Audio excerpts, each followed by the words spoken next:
What's going on, ladies and gentlemen? Welcome on in to the Brasserie Media Podcast for Tuesday, February 4th, 2025. Thanks for being with us today. I'm Zach Haydorn, your host. That is Tyler Sage. He is your other host of the show. Tyler, what's up, man? I guess we should say yeet or something. What do you think? Yeet! Do the Pat McAfee version of it, which I actually do think is pretty funny. And usually I don't think his stuff is very funny. But, Me too. Yeah, it's good to be here. Good to talk some wrestling, and I have a lot of thoughts on last night, and like a lot of thoughts of things that didn't happen too. So. Yeah, me too.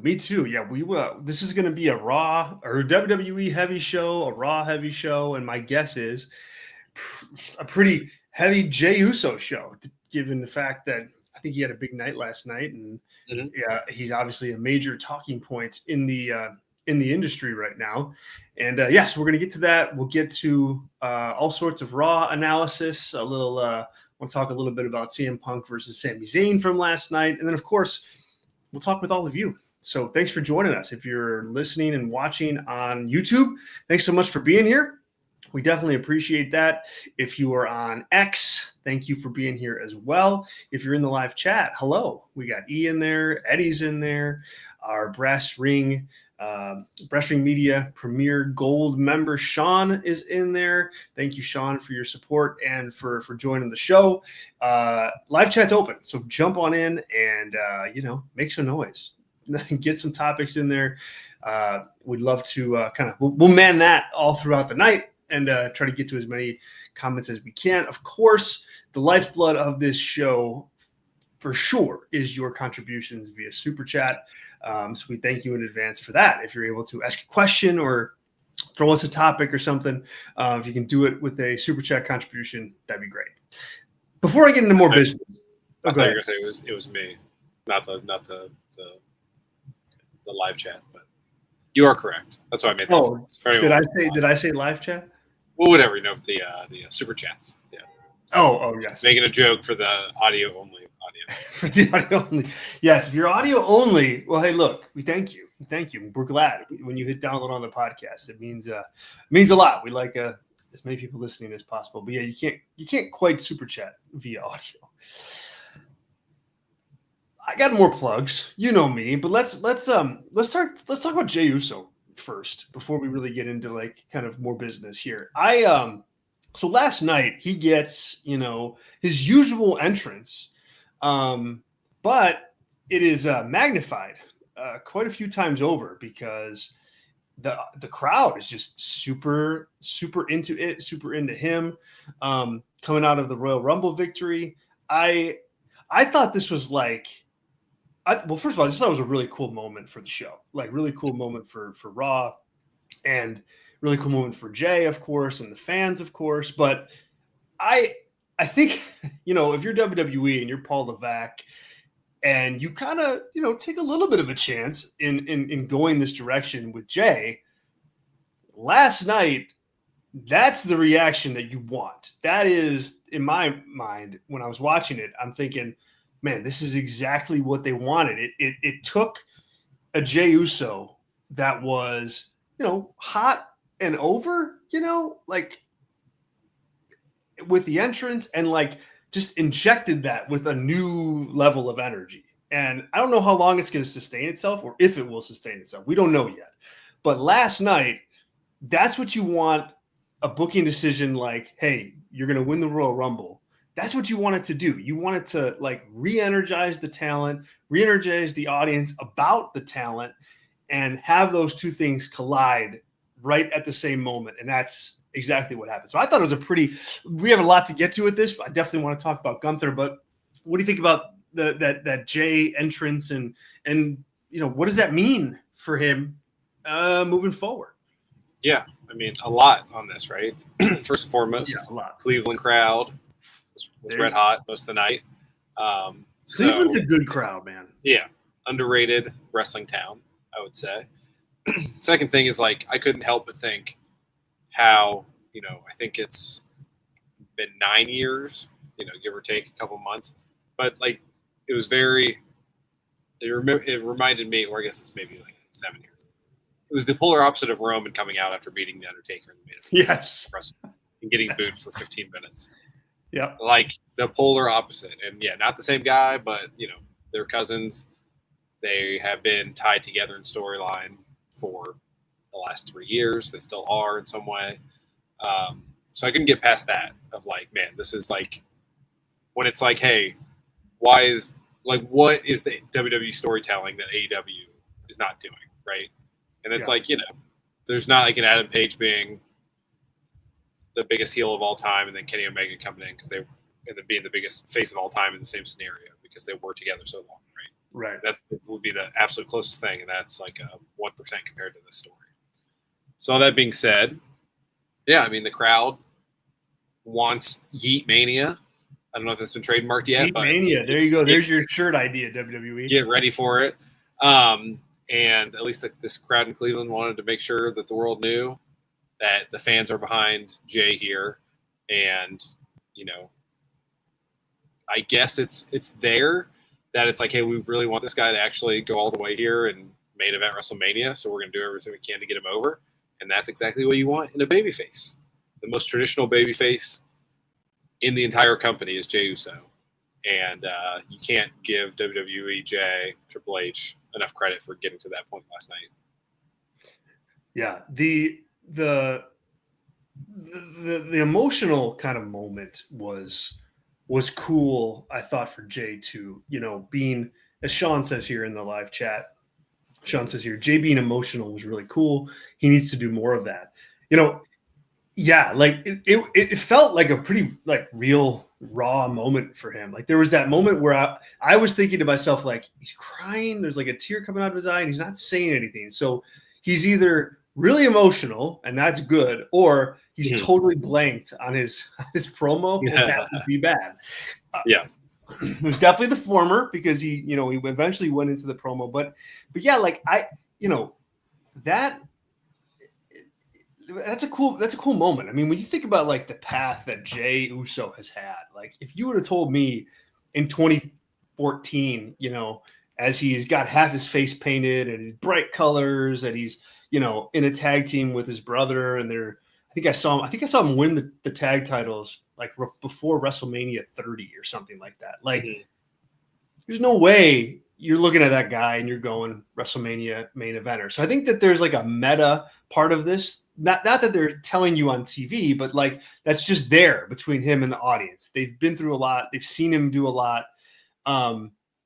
And he's kind of finding his footing here, working on finding his footing. So yeah, I really liked that kind of emotional moment that he had. Do you like, does that do enough to kind of quell or suppress anybody who's coming out of WrestleMania feeling like, like Jey, really? Like, I like Jey, but I don't like him for a WrestleMania title match. Like, does that moment last night, in your eyes, does that change people's opinion broadly? Hard to say, since we're not those people, right? So I'm going to start with my own, in that it exceeded my expectations of that response of that crowd. I even was asking some people, not named Zach Hadorn, like, what opens the show tonight? And it was like split on if it would be Jey or like CM Punk / Seth Rollins. So the fact that you didn't even know for sure that Jey was going to open the show, I think still tells you like where the wrestling fan is. But it's not guaranteed that was easily the biggest story of the pay-per-view, and he should have opened the show, no question, and they did the right thing by doing it. But yeah, so like I'm a little bit more toward the camp of this working, which is essentially your question, right? Or this was the right call. I think it is, right? You can push anybody, right? You could have made Curtis Axel world champion if you wanted to, and you have to just deal with the repercussions later. And I'm not saying that Jey Uso is there's the headline, the aggregator. Yeah. Tyler says, Jey Uso is Mr. Perfect's son. Yeah. But yeah, I couldn't even think of his name to reference what I just said with Curtis Axel. That's how you were about to say Michael McGillicuddy. I know it. Yeah. So yeah, I'm a little bit more intrigued and convinced. Like Jay's over as a character, and I think the best case scenario is that sort of sugar high run where how long does it go if he does win? He's certainly not going to go Mania to Mania as champion. I don't think any of us think of that as the case. But can he have the run that like a Damian Priest had in the summer with that belt? I think so. And that can like solidify him as like, this time next year.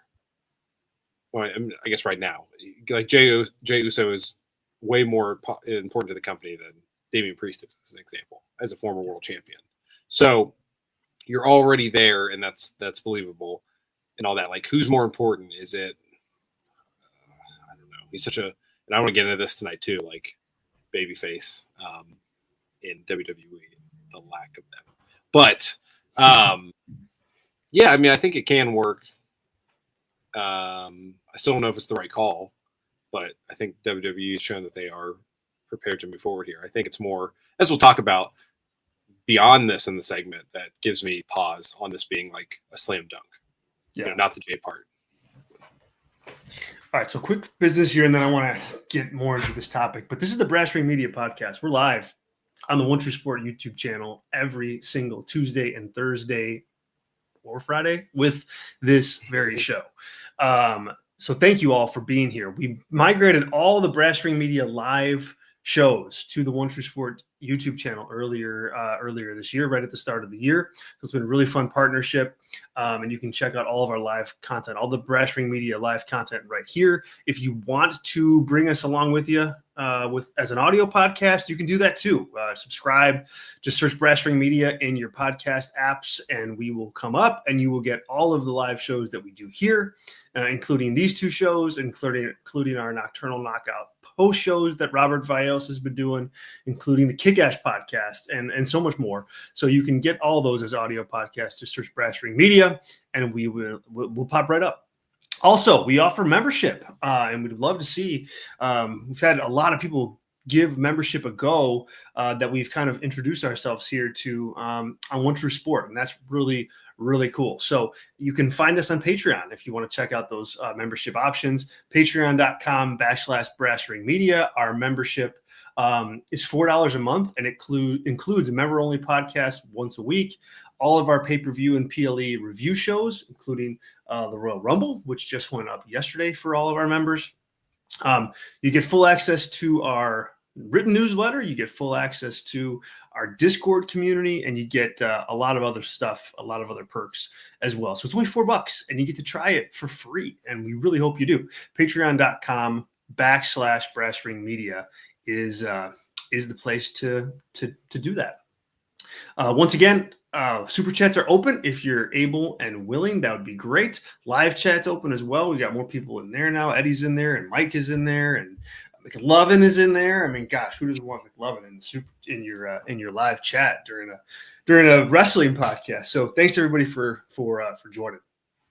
All right, so I think last night, like if you were on the fence about Jey winning the Royal Rumble, I think last night has to kind of agree with you. I think it kind of has to make you rethink where we're at on that, because like the reaction was like so above, I think, what you would have expected.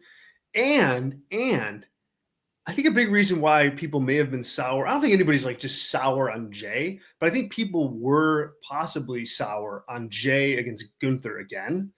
And with what they did, with the angle that they did with Gunther, I thought that was like a brilliant way to like re-inject like new life into that match. Like to have Gunther come out there and go, "Hey, you're not worthy of me. Like you're not worthy of me. You're not worthy of a WrestleMania match against me. Like don't pick me.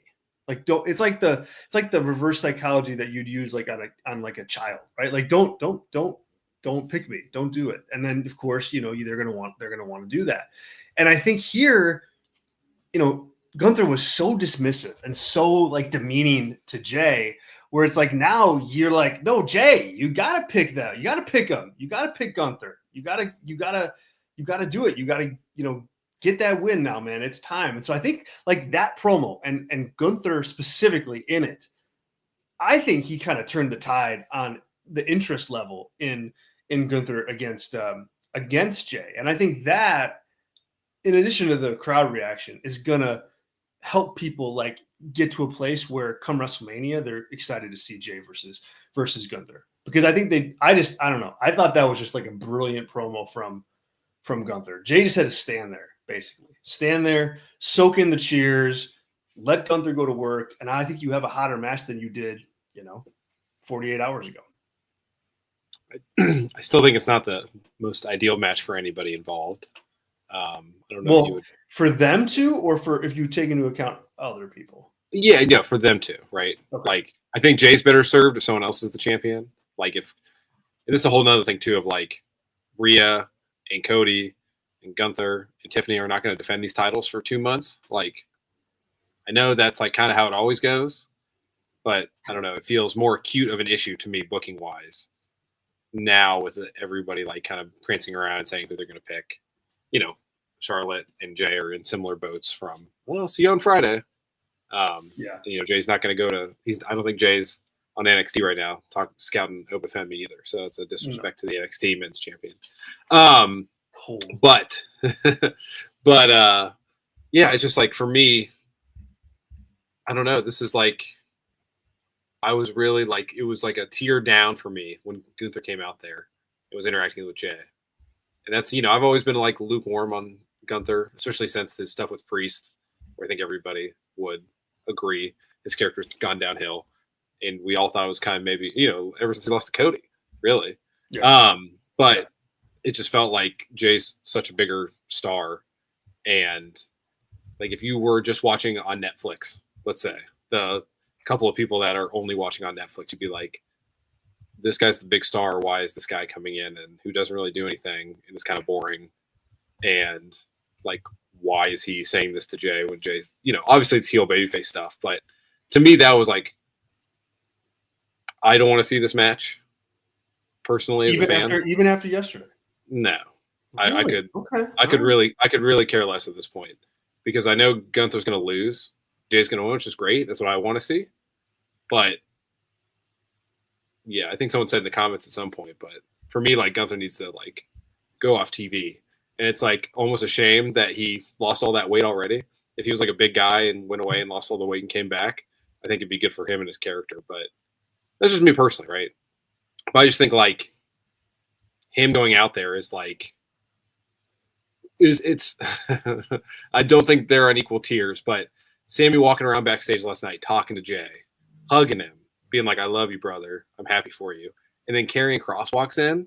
That's like the level of like downshift I felt when Gunther came out there. Really? Man, yeah. I'm surprised. Yeah. I would have thought, because I had a different opinion on it. I was like, this is because obviously I felt very similar to you about Gunther recently. Because of both things that you said, Cody, like losing to Cody, and if you guys have been listening to the show long enough, the weird thing where like he kind of lost his confidence or whatever, it was just a really bad he lost his frown, so to speak. Yeah, he lost his frown and like was just getting beat up by people. Like that was not good. But I think that to me, like yesterday, kind of, I thought it reinvigorated him too, in terms of like, all right, now he's got this really hot baby face to play off of. He's got, the meta of just, do people want to see this match again? And I think he has always thrived when he has like that, like strong, or like at least presented as a strong babyface, like Chad Gable, for example. He made Chad Gable, and Chad Gable just is nowhere near on his level, but he elevated him because he's an underdog babyface. I think Sami Zayn last year at WrestleMania, same kind of thing. I think I felt that Jey kind of gave him the opportunity to kind of find that groove again as Big Bad Gunther. But yeah, I mean, we'll have to watch how this goes. Son is in the chat here and says, he's kind of in a little bit of a different spot than both of us are. Mhm. Sean says here, I'm just more worried about Gunther because he lost at Mania last year and his character isn't as good as it was. His promo last night was awesome. Yeah, so Sean, I think like Gunther is going to be in like a bit of a weird spot as this heel character, so long as he's this big heel champion, because I think he's going to be the guy that like carries the belt for a while, but then loses on the big shows, because that's when you want to have, that's when like the big storylines conclude, they usually wrap up at WrestleMania or at SummerSlam, and you have the good guy going over moment. It was like Triple H lost. He had like a losing record at WrestleMania for the longest time for that very reason. He who shall not be named beat him at WrestleMania. Undertaker beat him at WrestleMania like a couple different times. He just was doing jobs because he was the biggest heel, and heels lose at in the end. Most of the time heels lose. So I think Gunther is going to fall into that position if he keeps going. And I don't know. I wouldn't read too much into, I lost at Mania last year, because it's like, it's kind of his role. It's to be the big champion that babyfaces beat on the biggest show of the year. So I see what you're saying, but I'm not as worried about that, Tyler. Yeah, I mean, that's the role of the heel, right? I mean, if we got Roman Reigns heel and Brock Lesnar in like the last 15 years are like bad guys that have won at WrestleMania main events. Is there anyone I'm missing? Yeah. Well, no, I don't think so. Well, yeah, but even those guys did jobs too. Lesnar. That's what I'm saying. Like they're like 50-50 on their like jobs as heels. Yeah. So it just is what it is, right? And that's more of a Vince. There's a lot of Vince holdover there.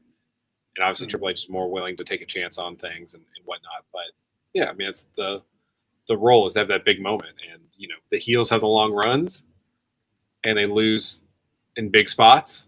And then the baby faces win in big spots and have short runs, right? That's like the give or take, the pros and cons in kayfabe of being a good guy and a bad guy, usually. Yeah. Yeah. No, right. And that's why I'm okay with that. And Sean writes here, I think Gunther needs to be thought of even higher than that. He's so good in every way. Sami didn't need to beat him last year. Well, yeah, I mean, I guess, yeah, Sean, I mean, I guess I just disagree. I think you wanted Sami to win last year because you wanted to get Gunther into like the world title program. And I don't like, Gunther's going to be in a world title match at WrestleMania. That's like the lowest that he's going to be. That title match, maybe a main event. I don't know. Probably not, but maybe if Jey gets hot enough. I think it's kind of on him for that, but probably not. But he's still in a world title match at WrestleMania. I mean, it's a pretty big spot. It's a pretty big spot in my eyes, especially if the check is like, at least you just kind of laid out how I'm feeling, right? Like, if this is going to be a main event match, if this is going to headline, if this is going to be the last match on Saturday, it's because Jey Uso gets so over as a babyface. Right. I don't think there's anything that Gunther can do to get it to that point. No. Because I just think that's what he is, and that's my not liking it. Like, to reiterate from the earlier point, like, everything you said is correct, right? On paper, Wrestler Y saying this to Wrestler X, perfect way to go about this. No disagreement on that. It's more of a vibes thing for me on this. And that, when the guy nobody is sure about, like the biggest underdog win since Rey Mysterio, so 20 years, the biggest upset win, and that's the guy that you're really like, and not just you, but everybody would agree, I would think. Like, this is the guy who gets hot enough, it is a true main event, and you want to see it, it's a huge moment. Like, that tells you what is wrong with the other side of this match. And it doesn't help, in my opinion, that they've worked so much too. I mean, that's low-hanging fruit. But, if Cody and Roman would have wrestled on January 31st, 2024, and then we're in WrestleMania, I'd have the same critique as well. So, strange choice for sure to do that. Oh, yeah. Do you think Jey can can get this into a position where it's the main event on night one? Because I'm assuming, like, look, now that you have Jey, I don't want to go there yet. We're going to go there next. But can Jey get this hot enough where, like, does that reaction last night on Raw, tell you anything about just how hot he may become? Yeah, I mean, for sure. You got to do stuff with it, right? You got to have Steve Austin stunning the boss, running in with the beer truck and spraying people, hitting the boss with the bedpan. Like, it wasn't just like, I'm not saying he's Stone Cold Steve Austin, but, he is. If you kind of did like the blind, you know how they do with like teams to like, hey, this team's like, we got the March Madness coming up. They'll be like, this team beat XYZ and lost these games. And then it's like, it's Duquesne and Duke, right? Or whatever the comparison is, right? Like, there's on like kind of similar career trajectories of being like tag team specialists. Yeah. Who got over really quick. And like, when they were a little late, and Jey hasn't been hurt, but like, I'm not saying they're 1-for-1 here. But if, like, certainly he can get over. He's gotten over one word and like not being able to really work tremendously well in any capacity, right? No one would accuse Jey Uso of being like a top tier worker in WWE. No. But it doesn't matter. Yes, certainly. But what is that path? Is that him putting up his shot several times and not picking it because people challenge him for it? Is that like, because Gunther doesn't have a lackey worthy of Jey, or really a lackey anymore after last night, it seems. Cody's not going to do that. So, like, what is the foil for the next 9 episodes of Netflix for him? I don't know. That's my holdup on this being, like, as hot as Jey can possibly be. Now, certainly they put someone in front of him, and he beats him, and it's working out great. Cool. But I just don't know what the path is right now. Doesn't mean it's not possible. I just can't give you a reasonable answer because I can't see what it is. Yeah, I think that's fair. I don't know that. I think that Jey can get pretty hot, but I don't know that. I think because of the landscape around him, it's like there's just too many other top stars. Like if you took this situation and you dropped it at WrestleMania 36, well, that's a bad example because there's no crowd. WrestleMania 35, then I think you have a situation where you could see that as one of the main WrestleMania main events. But here, because you have Punk, because you have Roman, because you have Cody and Cena, like there's just a lot of real estate to go around as far as space goes, and that may be the ultimate thing that drops him out. Speaking of that. So here's the thing. I like what they're doing with Jey. I think it's compelling. I think it's fun to watch. I think last night was really, really strong for him and for that match. But because they're doing that, because that's where, and it's bears saying it's not official yet that it's Jey versus Gunther. I mean, he hasn't officially made that pick. He's going to be on SmackDown. He's going to confront Cody. So, it's not official, but it kind of pretty much is, but it's not. But assuming it becomes official, Jey being in this spot, it really, in my eyes, it leaves Roman, Seth, and Punk in a place where, like, I don't want it to be. Like, I know that some rumors and stuff dropped today about a triple threat there. I'm not breaking any news or spoiling anything. I mean, clearly that was a thing to think about coming out of the Royal Rumble. And so I think for as good as Jey was last night, and that match can be, in my eyes, I think it like forces you to put Seth in a weird match, Punk in a weird match, and Roman in a weird match. And there's 3 top guys, in this triple threat, let's say. And it's like what are the stakes?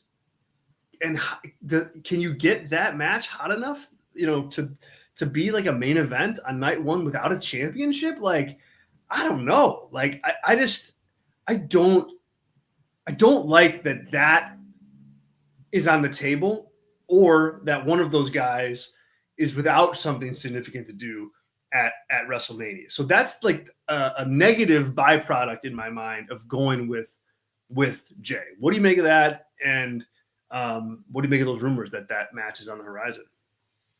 Yeah, I mean, who was floating it, I guess is my first question. Because as we've seen, everybody got burned in the dirt sheet business.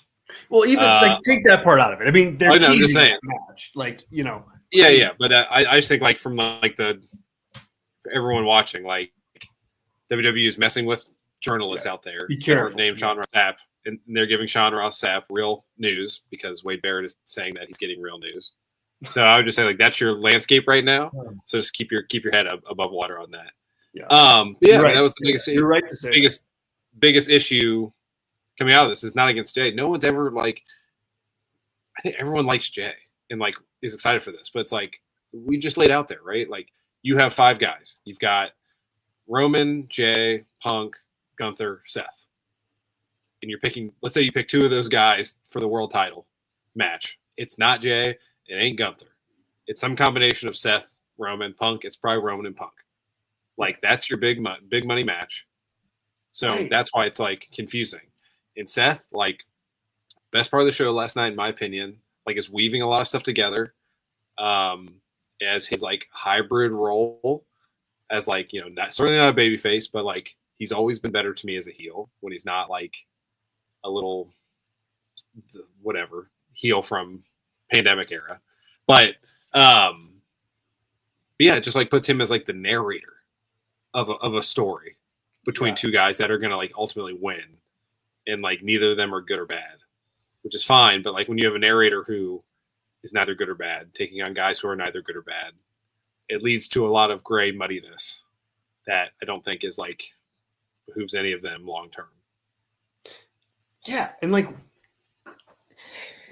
I mean, I don't like triple threats much at all, like anyway.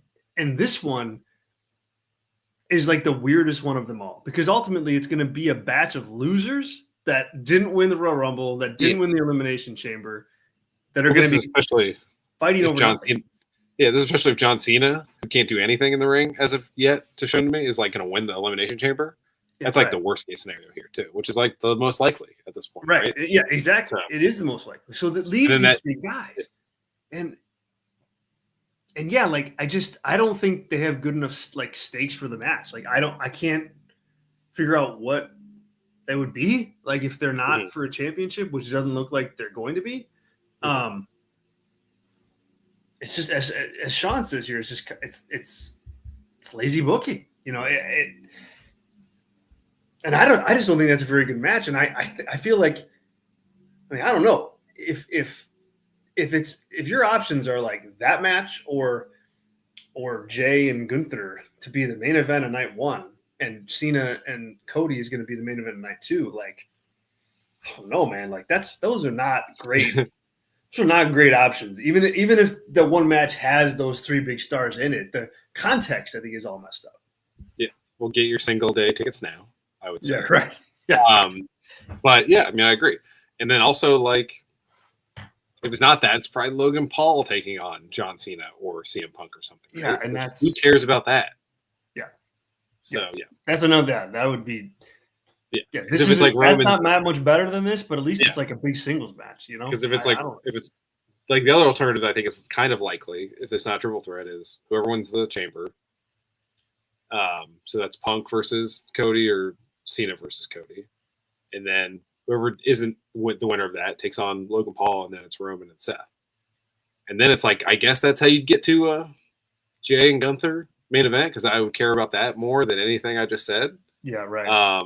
But not really because it's really good, because the other stuff is just bad. Yeah, because it's like, okay, so we're saving. I know we have a 2-day SummerSlam, but everybody's healthy. Like, you cannot So none of this is happening either. So hopefully we're wrong, and this is like an awesome WrestleMania. We're like 2 bozos who are out here just fantasy booking, but the path is not clear, which is fine. I'm excited to watch WWE television and see what happens. Yeah, but like, unless there's some craziness coming up, which already has been with Jey, I'm not super confident in this being like the most ideal WrestleMania possible. All right, Sean's got some more chats for us. Thank you, Sean. Let's see. Sean says here early on, I wanted to make sure that I got to this. Where did I put it? Where did I put it? Oh, yeah. Sean says here, Zach, I agree with you there. I hope they do more with those three guys. That's Roman, Seth, and Punk. That would be such the wrong move. Also, Sean, you ask here later about what Cena has done to earn the shot of the chamber. So nothing. He called his shot in the post-Royal Rumble press conference, and he said, hey, like, look, I'm a 10, this is I never asked for anything. I never demanded anything in my career, but I'm demanding this because I want to win the world title and I want to win it for the 17th time, blah, blah, blah. And then Triple H just gave him that spot. So he will not have to qualify. But they did, I call that out, not because it's great, but like they didn't just not address it. They did address it for better or worse. They did take the time to address that. But like, if you come in second in the Rumble, if you come in second in the Rumble, you should like be guaranteed a spot in the Elimination Chamber. Yeah, kind of. Yeah, like Roxanne's going to be in the chamber, right? So I would think, yeah. So like, it just always works out. Or the last, I wouldn't do the last 7. The winner and then the final 6 get in the chamber. That would get messy, and then you wouldn't have any of these eliminator matches to fill TV time. So you don't want to go too far, but you could do that too. I think that's fine. So you mentioned earlier you want to chat about the baby faces in WWE. Go ahead. And what's on your mind? Well, just like, so last night, right? How many like baby faces were featured in your mind? On that show? Like when you ask that question, because this is because maybe it's the crux of what you're getting at. I don't know. Yeah, but people are universally liked in storyline, I guess. Universal as in like, or like, because like, okay, the reason I'm asking is because CM Punk universally liked, but he's ripping on Sami Zayn. Yeah. He's kind of running down Cody, last week on the show, right? So he's like he's not being like a heel or a true babyface, but the crowd is like pretty much behind him. I would say the same thing with Seth. Seth is like more so walking the line, I think, than Punk is, but I think people like Seth. I think, same thing with Roman. So I think by definition, you would classify all of those guys as babyfaces. However, they're all doing some like heelish stuff. Yeah, because I had 3 as my number on the show. Which 3? So I had Jey, I had Rhea, and I had Sami Zayn as like the 3 baby faces on the show. Like the true, yeah.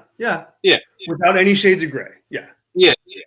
Which is like, I don't mind it. I just say it's like a slippery slope to have, and leads to the issues we were just talking about. When everybody is kind of, especially like Charlotte and Seth, I think were the prime examples. Like I like Seth's promo a lot, but like to basically be like Two-Face out there, to get this character over which he did, is like, hey, you're not gonna like this. I'm gonna say something you're not gonna like, but you're gonna sing my music. I just don't think that is sustainable long term for a majority of the characters on your television.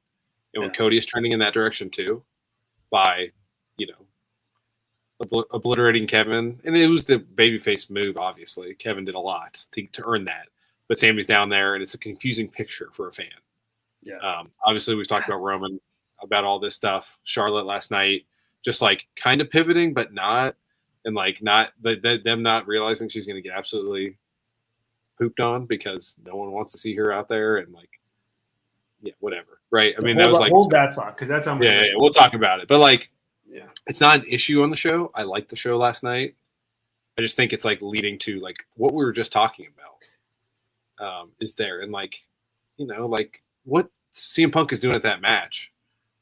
I just don't understand that. Like why he's like, you're not on my level, and like how do you not want Sami Zayn to win that match when you see that as like a where he was going like this, like in the middle, at the beginning of it. Yeah, so like I just don't like what is the plan there. Because, like, if all 3 of those guys are just, like, kind of unbearable, and Drew is right, and Seth being a heel because Drew was right, like, I just don't know what the long-term benefit of this story would be for all of them to kind of just be miserable pricks, which is kind of what they are. I think it is something that WWE has to watch. Like, you want the booking of your baby faces or heels to go along with the reaction that they're getting. That's just booking 101. And you can move away from that occasionally, but it only works to move away from it if you stick in it long enough to where that really makes a difference. And I think you're right. Like Jey, Rhea, and Sami, like those are like the only baby faces right now that are like consistent with their crowd reactions. Like Punk is like doing stuff like that, but he's getting good reactions. Mm-hmm. The Seth is doing his thing. He gets good reactions, gets star pops, but it's really all over the place. So I think you're right to call that out. And in the end, it's going to make for like, so you do that match, you do Roman and Seth and Punk. It's like, I know we're kind of like totally crapping on this match, but like, who do you cheer for in that? Like, you don't really want to see any of them lose, and therefore you can't really want any of them to win either. It's just, so what do you do? What do you do? And how does the crowd react to something like that? And like you said earlier, like what are they fighting for? Yeah, what are they fighting for? Is it to take on Cody with John Cena, because John Cena and Cody cannot go 25 minutes? That's like something else. It's not ideal to do 2 triple threats each night of Mania, but like at least if it's like, hey, one of these guys is going to get a world title shot, then yeah, that is compelling, and people will pick their guy, and you'll have that could work. You'll go, you'll get 25,000 OTC, 30,000 Punks, and 12,000, Seth Rollins chance going. Yeah, is probably your ratio there. Yeah, but I like the idea of that match leading to something, but then you're 2 triple. I don't know. I guess you could. That's why I'm like do it in the main event. You're fine. You're not fine. That's why I threw out the tournament idea on the Patreon show of like this feels like it's going towards some sort of tournament Saturday to get in there, but I don't know.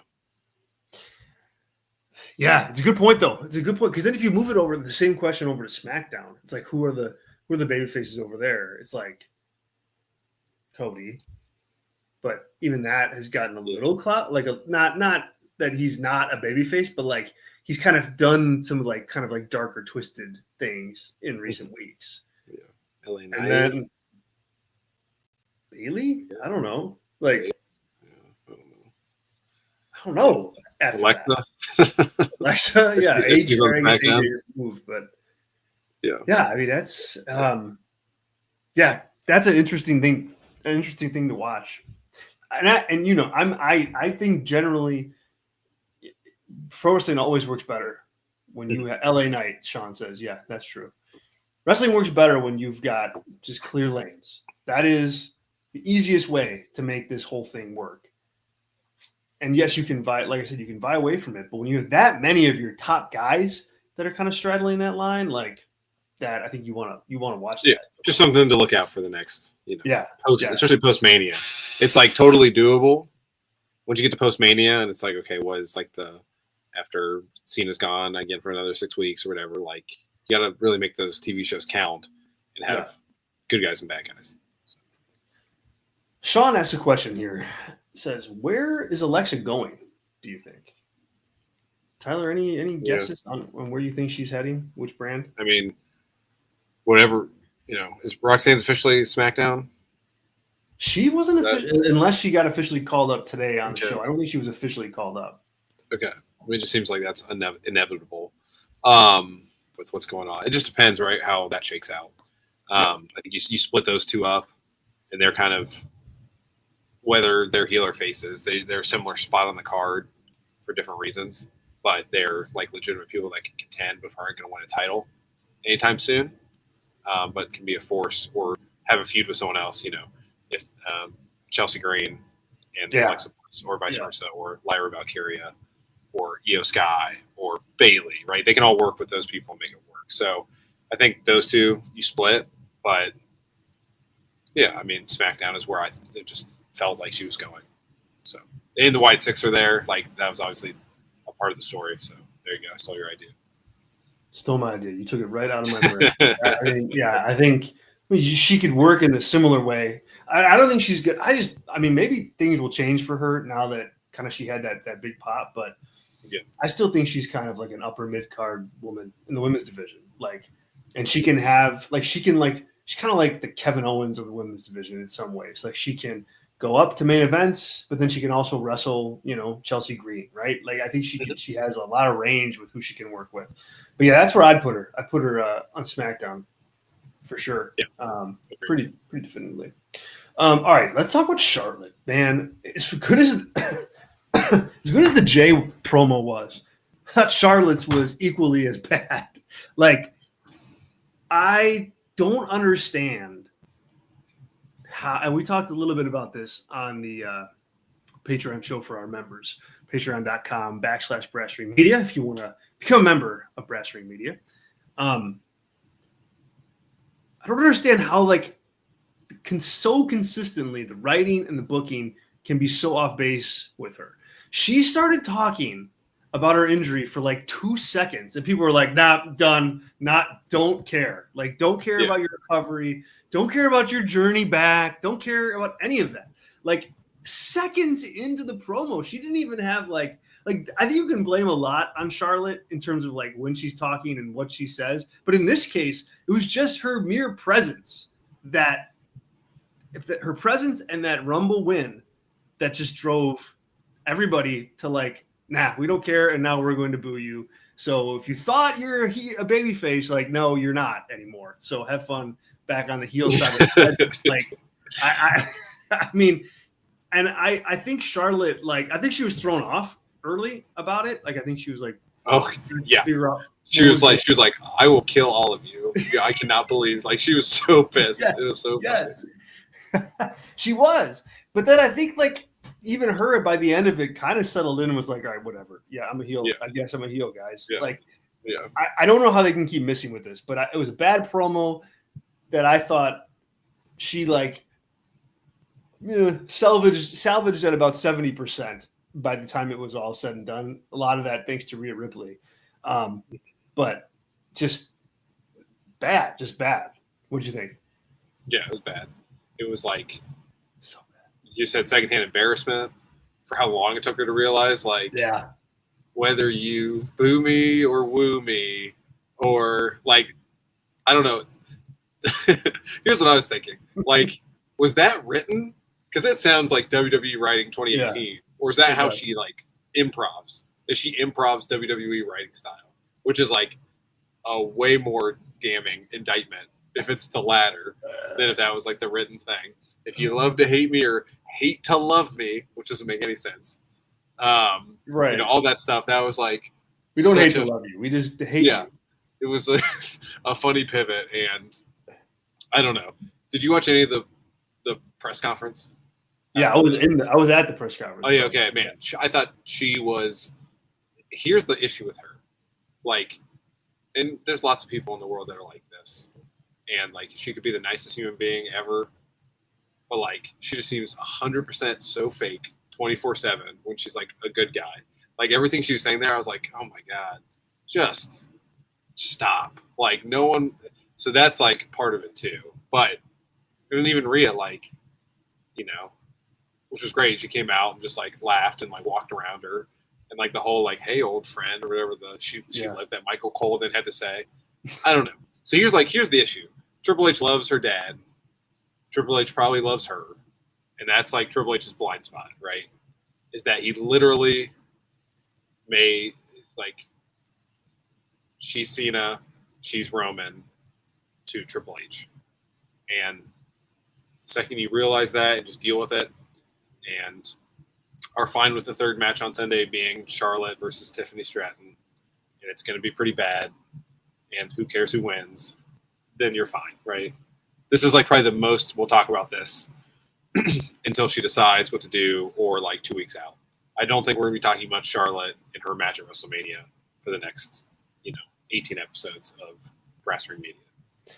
I agree. And I think too, there's this, I mean, look, Charlotte came on the scene in 2015, I think. That was when the women's revolution began. And out of everybody, out of like every star, like at that time, I'm talking like every star, not just women too, but everybody right now has had some sort of metamorphosis as a character goes, like something different, a different look, a different feel, a different presence, even Roman. I mean, even Roman like had a major change, and Seth did, and Bailey did, and Becky did, and I mean, I guess less so Sasha, but now she has in a different company. Like you've had 10 years. I mean, the New Day, for God's sakes, like are something new now, and she has just either refused to or doesn't think she has to kind of reinvent. And after 10 years of being on Raw and SmackDown and NXT, like it wears. And I just think people are like just over like I think they're just over Charlotte Flair, the character in this form, heel or babyface. And that's the worst position to be in, because I think even if she does like whatever turn heel and she works Tiffany Stratton, to your point, this is third match stuff, and I don't think people really care.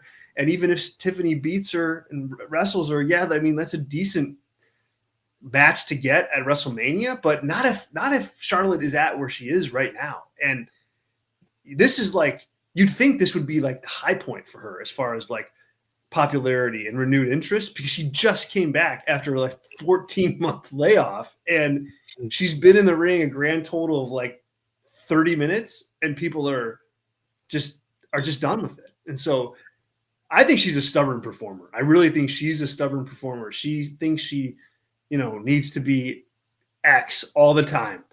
And it's like, you're cold. You're cold. And there's no recognition of that on her part. Mm-hmm. So is she more, let's AEW-fy this. Okay. Is she more Britt Baker in your mind, or is she more like Aleister Black in your mind? Those are the two comps I was thinking of like characters who have never changed and like are overinflated to where they are on the card. Obviously, Charlotte's a bigger star than both of them. Yeah. But there's similar vibes, and I think Charlotte's probably the nicest person out of those three in real life too, if I had to guess. But I think she is more like Aleister Black, just because I think one thing Charlotte can do is have a good wrestling match, and Britt cannot. So I think that she definitely like more out in Aleister Black, but yeah, very similar. It's just like this unwillingness to change anything. And what pro wrestler has been able to go through their whole career successfully and not do that a little bit? Yeah, I mean, nobody. All the greats have had big changes in character. Yeah, she would be like the one quote unquote great that is like heel or face is the same, has a big robe, talks slowly, pauses, gets what chance against them, and then does backflips where she doesn't know where she's landing. Right. Sean says here, Tyler, I'm with you. She did have a hard road to get back, and I get that, but she doesn't feel genuine at all. That's a huge, huge problem. Yeah, you don't know. It's like, can I get the real Charlotte here or not? Like, please. Or is this the real Charlotte? Like, nobody knows. At least as a heel, you're like, yeah, that tracks. That totally is how I would expect her to be, like as a bad guy, Yeah.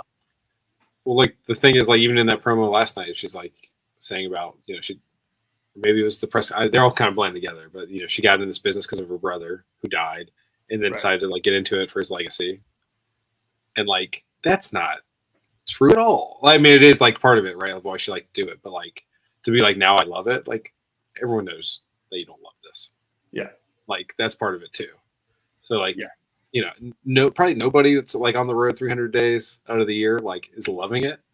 At some point, like every wrestler has not loved it, aka CM Punk, Roman Reigns works 20 dates for a reason, right? All that sort of stuff. Yeah. But like they're a little more open about it, which I think helps them with the broader audience. Mike says here in the chat, Charlotte and Sasha, Mercedes Moné, have the same problem. They refuse to change their cold characters. Yeah, I think there's some of that with Mercedes for sure. And I think she can get away with it more because she's I think she's even. I mean, obviously, she's state of the art in the ring compared to Charlotte, and so I think she, is able to hide some of that. She's also heel now too. The babyface thing never worked for her either, and that's why.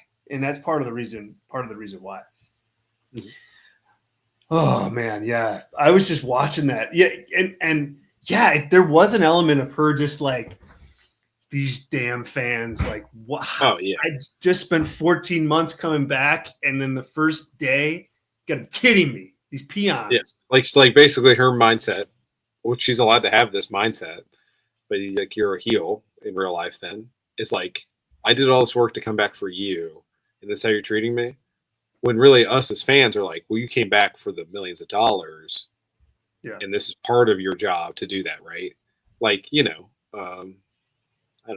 It's hard to correlate, but like that's what it feels like. It seems like the queen gimmick has gone like literal to her, where it feels like a queen and her subjects is how the relationship is between the character and the fans, which is why people don't respond to her. You hit the nail on the head, man. Like there is just not like for. It really shows you like what a genuine connection with the audience can do for you. Like, and Jey Uso. That's what I mean. Like Jey Uso, but not even not just Jey. Like Rhea and Punk too. Like Punk. Like there's no reason why like people should love CM Punk, but they just do. There's just a genuine kind of connection there for whatever reason. Like you can't even always put your finger on this stuff, but it's there. And Charlotte just has never had that. I don't think she's ever had that as a babyface, and even as a heel, I don't know how deep of a connection it really is. I don't know. Yeah, she'd have to lean into like why people actually don't like her, as opposed to right. She'd have to go there with it. Yeah, because like the character as a heel is just like MJF light kind of as a character. Like I'm better than you. Yeah, I'm better than you, and I'm gonna win, and I'm gonna prove it. And here's my. Yeah, here are my arms going like this. Thank you. Did Sean's got a super chat up here that I want to try to find, but if I can't find it, I'll just summarize it here. Did Sean said here that Rhea did make him want to see Charlotte versus Rhea 3 at WrestleMania again, and I don't hate that idea after seeing what happened. I think that like. Going into last night, I'd have been like, nah, man, we just got that. We just got that at WrestleMania 2 years ago. And then we had it like 3 years before that at WrestleMania. Like, that's too much. But now to me, if the options are like heel Charlotte against Tiffany or heel Charlotte against Rhea, I think I'm taking that Rhea option because there's a story you could tell there, right? It's the third match. It's the trilogy match. They're 1-1. Rhea's this super over baby face. They were not. She wasn't that the last time they met.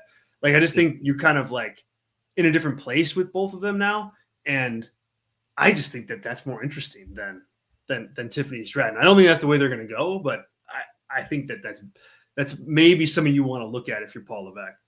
Yeah, I agree. And you're like, are you going to be able to do that like next year or the year after? Like, is Charlotte going to be over enough to be able to like while Roxanne and Julia and maybe Stephanie McCure and all of them are like up there, and that's more what you want to see in those big matches. Like, so it is like a way to like also shut the door on the first generation of like women's professional wrestlers, like as like an era thing, because Bayley's not going to get back there.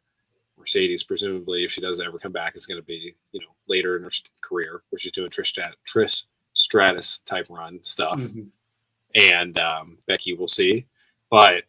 It just makes sense. And like, if you just think of the pieces on the board, like if she's not Charlotte, like who's Rhea going up against? Like legitimately, I have no idea.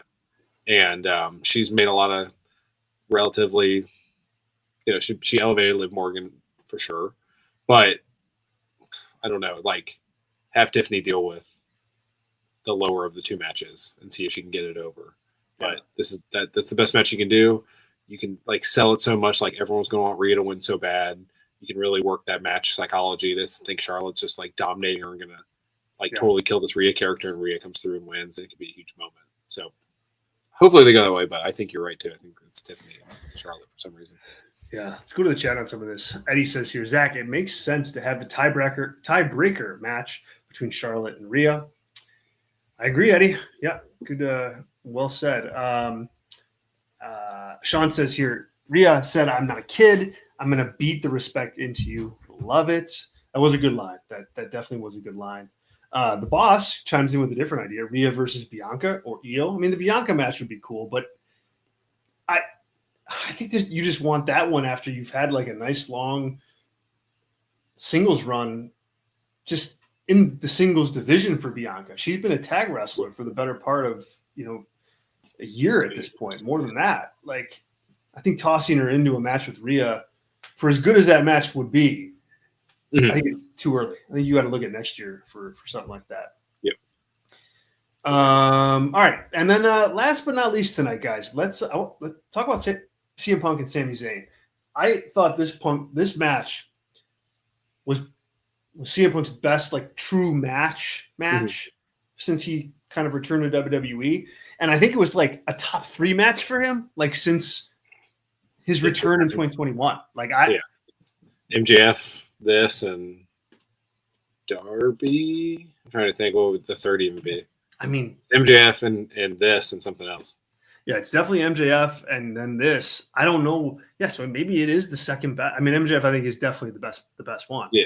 But it was a good night for him. Working with Sami Zayn, once again, that helps. That definitely helps. And I don't know if that was the idea last night to like put the two of them in a match just so Punk could kind of just have a real wrestling match again and just work with the best out there. I mean, maybe. But I like this match a lot. That was a really good main event. And, props to Sami really, because I think he carried damn near the whole thing, which, is fine. Someone has to. Yeah. And yeah, I mean, minus the character work on Punk that I thought was confusing, remains to be incredible match. And love the final couple sequences, like dodging the haluva kick. Then, they go to sleep where he almost gets pinned because Sami rolls out of it. And it's like a 2.9 count. Like, all that was really fun and really high-end stuff between the two of them. And Punk, it's always a good seller. Like, he thought he lost and he was confirming. All that was really good, like little nuanced stuff that if you're a pro wrestler, you watch, and like Punk is still really good at that. And there's no debating that sort of stuff. And obviously, Sami's incredible at being trying to overcome the bulldog into the Blue Thunder. I thought was a good spot too that they had after this match. Though they shake hands, which I thought was an interesting moment, especially after Seth kind of really tried to talk Sami up in a promo and kind of coach him and kind of be like the rah-rah Sami guy to go up against Punk. And then Punk beats him and then they shake hands. So I think there's going to be some fallout there between Sami and Seth. Then you had Kevin Owens, though, come and attack Sami Zayn from behind, package pile driver.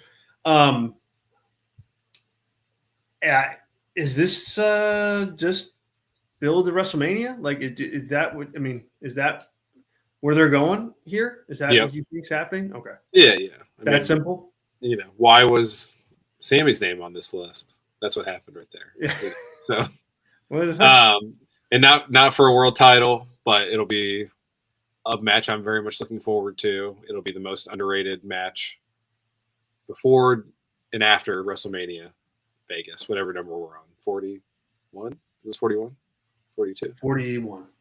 41. So, I think it's fairly simple. They've done a lot of work there. They have to, like, Kevin's got to justify like why Sami screwed him over and why that's the reason he lost to Cody. But that's the only bit you need. And then, there's those two can work forever. They could work a story for 10 years against each other that never ends, and I think it would probably work. So, if they're not going to be in world title scenes, I think it's fine. They kind of have been working a story for 10 years. Yeah, I got fed a clip on Instagram reel of like Sami or KO and El Generico 2010 ROH like ladder war match. Insane. That match is insane. If you guys have not seen that, try to find it. I don't know if it's on YouTube. Or it's not on Max yet, right? They don't have the whole ROH library. Oh yeah, they don't have the whole archives on it. You can find it. You can certainly find it. I'm sure it's out there. Like, it's worth it. Like, you want to see a ladder match? Like, that's a ladder match. Yeah, for sure. It's crazy. Sean says here, really good match. And the aftermath was great with KO. Didn't expect him, and you have a fun build to a match with Sami. I don't know. Look, I like anything Sami and Kevin, but they like, to me, they like just did this at WrestleMania like a few years. Like, I know it's 4 years ago, but it doesn't seem like 4 years ago to me. Like, is this? Do you think? I mean, I guess I guess I'm advocating for them to go back to Charlotte and Rhea, so I don't really have a leg to stand on here. But I hope they can get some new juice out of this Sami Kevin thing, because I don't know how many different angles they can play to get to a match between the two of them anymore. We'll see what they do, but I don't know. I'm a little sour on it, I guess, compared to everybody else. And I know I'm in the minority on that for sure. Yeah, but it's like, with dance partners, and like, if this doesn't happen, like, what are you more jazzed about, this or Damian Priest and Drew McIntyre at WrestleMania? Yeah, well, I thought it was going to be Randy against Kevin. That's what I thought. Yeah, I'm not too jazzed about that either. But yeah, maybe Randy's not ready. But he's not ready. But just the fact that they've had a WrestleMania match, it's like, once you do it the first time, you can't do it again the same way. And so, yeah. Well, this definitely is set up to be a street fight, something like that, right? Like a no DQ match with lots of crazy bumps. Yeah. Yeah, maybe it is just kind of some like blood feud thing,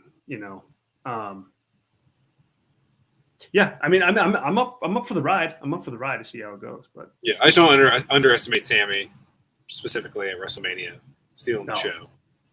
So as long as he's in there, like, and not an Andre the Giant Battle Royal, I'll take it. That's kind of where I am as a fan. Yeah, fair. Yeah, and Sami's, I mean, he delivers at WrestleMania. I mean, he has been. Sean, they have wrestled a match at WrestleMania 37. They wrestled at WrestleMania 37. Like, this is not like anti-Jey propaganda here, but just like put Sami in that spot, and like Kevin loses his match. Like, Kevin is doing this, and that's like a story for Sami on his road to Cody, is that he's got to like take out Kevin, who Cody took out also, and like that works. Okay. Yeah. So like, they're very similar characters, but that's what you need to do for Jey, is like think of what you do for Sami, and not do the same characters, obviously, but yeah. So to bring it back to the beginning, like, they're Jey and Sami, either of them winning have the same pros and cons, but it's more set up for Sami currently and not winning the Rumble than it is for Jey, which is interesting. Yeah, that is, yeah. And I, going back to Jey, like, I think Jey and Sami could have a series of matches. Like, if Jey wins the title, like, I think they could have a series of, I mean, obviously babyface matches, but that could be compelling because they've got a long history that they can tap into. And Michael, and thanks, Michael, for contributing. Seeing in there a lot, mixing it up. Appreciate it. Michael says after Kevin post match might switch to babyface. Could be. He just turned though, Michael. I mean, Kevin is like the this era's Big Show in terms of like the heel turns and face turns, but which Seth is like, all right, thank goodness you've done it already. So yeah, I'm Seth is right like behind right you. Too. Yeah. Oh yeah. All right, you guys. Thank you. Thanks so much for joining in. I appreciate you guys all listening and watching the show today. We'll be back with another edition of the show on Thursday in some form or fashion. Tyler's heading out on a beautiful beach trip, so it'll be me either by myself or it'll be me and somebody or a special guest. We'll have to see, but it'll be Thursday or Friday. I'm not sure what day yet, but we'll be back. As I mentioned at the top of the show, head over to Patreon, check out our membership options. If you like what you saw here, we definitely want to earn your business and appreciate your support. So membership is only $4 a month, and you get access to darn near everything. You get a member-only show once a week. You get all of our pay-per-view and PLE review shows. You get full access to our written work. It's on Substack, and tons more. So it's patreon.com/Brass Ring Media. If you wouldn't mind hitting like on the video, that'd be great too. You can check out our Facebook, or excuse me, our YouTube channel for Brass Ring Media as well. And, just download our podcast too. All the live shows. If you miss them here on YouTube, you get them right there. You put them up minutes after we go off the air. So just search Brass Ring Media in your favorite podcast app, and you will find it. Once again, thanks to Sean for being a premium Brass Ring Media member. Thanks to everybody else in the live chat, and that's E and Michael and Mike and Eddie and the boss and so many others. Thank you. Tyler, any final words before you head out to, it's Aruba, right? Aruba, yep. So I got a 5:45 a.m. flight tomorrow. So I think I'm there before the Starbucks in the terminal opens. So think about me tomorrow when you're asleep. But yeah, it's excited to go. Excited to hang out with all the fine Dutch nationals in Aruba. So what's the weather like down there? I'm assuming it's very, very warm and beautiful. And you don't want to hear it. I know, I really don't. But I kind of do. I'm excited. The low is 77 and the high is 82 every single day I'm there. So it's like, and this is like not a joke about imperialism of our founding white fathers, right? Forefathers that were all Caucasian men, right? But like, man, we couldn't have taken like some of these islands in the process. And like, right. And no offense to like Ohio and like Chicago, which are very important because of the Great Lakes, and we didn't have cars and stuff. But man, I just, oh man, I mean, like, I've never been to Aruba, but man, you're advertising it very strongly. I mean, I know we have Hawaii, but if we had lots of options like that, where it's like, hey, you could just like live here without any kind of issues besides money. But how far is the flight to Aruba? It's like 6 hours. Okay. So it's like flying to the UK, but I think Hawaii from here would be to LA, which is like 4, and then I think it's like another 6 or 7 hours. Yeah, it's like 9 hours from Chicago. So yeah, so like it's closer. So make Puerto Rico a state is what I'm trying to say. Man, so we're going to Logan Paul. I'm going to Florida in March. Yeah, and like I looked at the weather today, and it's like 80, and I'm just like, oh man. I cannot wait for mid-March, man. Yeah. And you're going to go get some sun now. Yeah, have a good time. I'll be 1% darker when I get back. No matter what. So I cannot tan. So look out for that, chat. Yeah, I'm like you. I burn. It's either I burn or nothing. Like that's it. Red or just pasty white. Yep. You're not even wearing a shirt right now. You're just sunburned. Yeah, right. That's it. Yep. It's burn. All right, man. Well, have a good trip, guys. We will catch you later this week. And thank you once again for tuning in, listening, and for supporting the show. Have a great rest of your Tuesday night. See you later.